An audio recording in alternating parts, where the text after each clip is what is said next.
The president and I have profound differences, and many people think it's just over January 6th. And frankly, the fact that the president continues to insist that I had the right to overturn the election that day is a fundamental difference. But I want to be clear that, I've forgiven the president in my heart for what happened that day. As a Christian, I'm required to do that. I've prayed for him in that regard. But the issue of fealty to the Constitution is not a small matter. That was former Vice President Mike Pence today, elaborating on his decision not to endorse his former boss, Donald Trump. Joining me now, former Republican governor of New Jersey and former EPA administrator Christine Todd Whitman. She is no longer a member of the Republican Party. Democratic strategist Basil Smikle Jr., director of the Public Policy Program at Hunter College, and April Ryan, senior White House correspondent and Washington bureau chief with the GRIO and an MSNBC contributor. Thank you all very much for coming back to the Sunday Show. Okay, so let's play this bloodbath comment from that rally in Ohio yesterday. We're going to put a 100% tariff on every single car that comes across the line, and you're not going to be able to sell those cars if I get elected. Now, if I don't get elected, it's going to be a bloodbath for the whole. That's going to be the least of it. It's going to be a bloodbath for the country. That'll be the least of it. But they're not going to sell those cars. So, Governor Whitman, he loves to mush a lot of stuff in what he says, and then his campaign says, oh, he was only joking, or oh, it was taken out of context. He wasn't talking about violence in the country. I call BS on that. Am I wrong? No, you're absolutely right. That is BS on that. He was definitely sending a call to his supporters to have a reprise of January 6th, but even worse, because he is calling, when he says bloodbath, that means more of the weapons that we saw on January 6th. And it's appalling to have an ex-president. Former is for someone who was defeated in the polls. Ex is for someone who was, former is for someone who just left. Ex is for someone who was defeated. The ex-president, an ex-president of the United States, to say that and follow it up with that'll be the end of elections as we know them. He's being pretty clear about what he wants to do should he get back in power. And I think it would be shame on us if we ignore this. We saw it. It happened back in the 1930s when a fellow called Hitler wrote Mein Kampf, and he said exactly what he was going to do in that. I don't think Donald Trump could write a book, but he's giving it to us verbally. Oh, yeah. He is literally telling us every day, April Ryan, every day, what he's going to do, what he thinks. When he was in the White House, you did battle with him, or he did battle with you, or he picked on you in White House briefings and press conferences. We've got how many more months before the November election? He's going to keep saying things like this.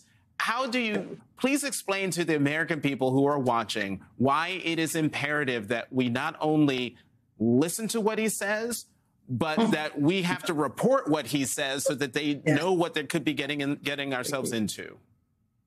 Well, Jonathan, number one, you have to understand that Donald Trump speaks what he feels. He never holds anything back. Bloodbath is what he wants. He said the same thing about January 6th.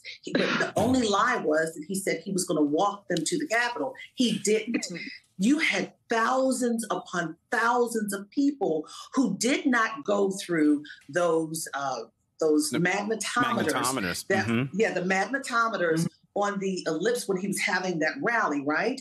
But they knew, and the Secret Service knew, in those bags, they had things that would not have made it across there. You're already hearing a lot of his supporters say this. Trust and believe this election for Donald Trump is by any means necessary. Take what he says seriously. And not only that, you cannot change the narrative on this.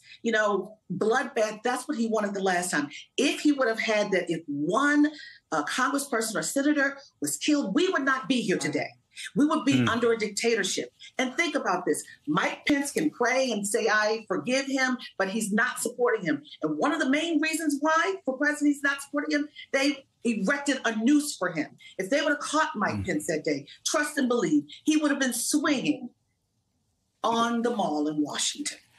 Yeah, I wish I could say you were being hyperbolic, April, but it's impossible. You know, Basil, I'm going to play one more thing. Get your thoughts on all this, but this next thing about the January 6th hostages, listen to this. You see the spirit from the hostages, and that's what they are, is hostages. They've been treated terribly and very unfairly, and you know that, and everybody knows that. And we're going to be working on that soon as the first day we get into office. We're going to save our country, and we're going to work with the people to treat those unbelievable patriots, and they were unbelievable patriots and are.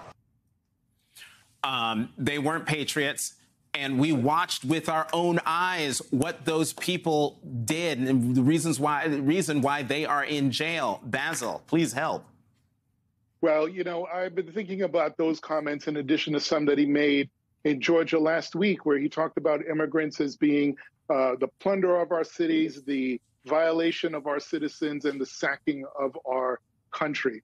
And it reminded me of Birth of a Nation in 1915, when African Americans were viewed as being hypersexual and hyper-aggressive, particularly toward white women. And it was the Klan and white supremacists that were upholding the virtues of America.